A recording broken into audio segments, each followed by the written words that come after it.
अस्सलामुअलैकुम दोस्तों, आप लोग कैसे? आज हम आपको नज़म सुनाते हैं। भाई ये अच्छे इंसान बनते कैसे हैं? इधर आओ, मैं तुम्हें बताऊं। ए मेरे प्यारे भाईजान, बात मेरी सुन, इसको मान थोड़ा ज़मीन पर अमन अदर केलाओं के छेन सा।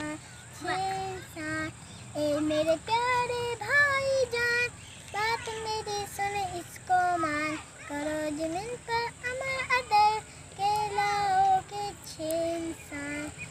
बातें साली मानूंगा, बनूंगा मैं भी इनसे अमल, तभी तो मैं भी जाऊंगा एक छोटा अच्छा इंसान।